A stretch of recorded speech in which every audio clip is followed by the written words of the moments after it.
comment here. General, once again request you to stay on with me as we move on now, viewers. Let's bring you some news from Afghanistan. The National Ministry of Defense of the Islamic Emirate of Afghanistan has strongly condemned airstrikes carried out by the Pakistan military on civilian areas inside Afghan territory. The ministry said the strikes targeted a religious seminary and several homes in Nangarhar and Paktika provinces, killing and wounding dozens of civilians, including women and children. It called the attacks a grave violation of Afghanistan's sovereignty and international law. The ministry warned that Afghanistan reserves the right to respond and urged international bodies to take notice of the violations. Request General Sudhakar to join me back here in this discussion. General, of course, Pakistan saying it's only targeting TTP and ISKP. But where is this confrontation between Taliban and Pakistan ISI really going? Firstly, excellent question, because we all are concerned as to what is happening along the Durand line and across the Durand line. Anyone who knows the subject would be unduly concerned. The first and foremost thing, it is to be understood that the security apparatus in Pakistan is falling apart, gradually cracking, showing prominent signs of cracks. Why am I saying this is that ISI and Pakistan Army, both together, used to be called as the deep state.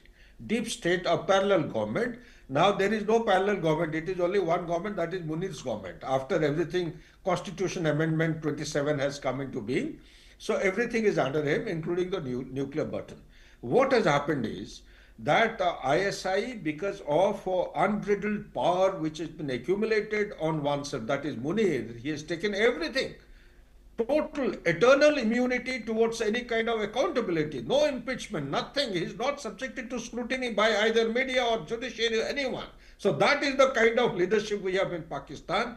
ISI and Pakistan Army Chief, they have fallen apart. They are not in talking terms. At least I can talk and vouch for the leadership level, because of which there is a significant growth of groupism and a kind of the erstwhile brothers, they have separated and each one is fighting against the other. One part, this is to be understood. The political dispensation, we would have seen, many of us would have seen that the defense minister of Pakistan has gone on to stand up in the parliament and see what kind of narrative and answers he is giving.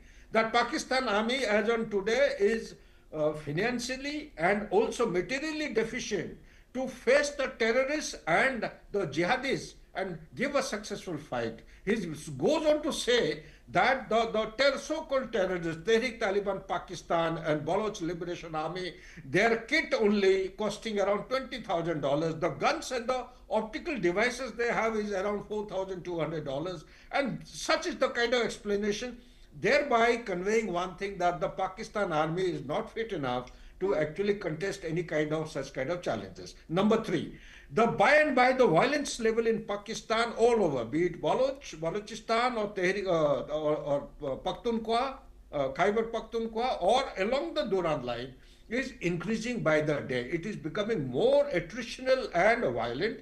And who are the people, aggressors? The terrorists, Taliban from Afghanistan and Tehrik-Taliban Pakistan and Baloch Liberation Army, they have pitched themselves against the Pakistan army and the civil administration.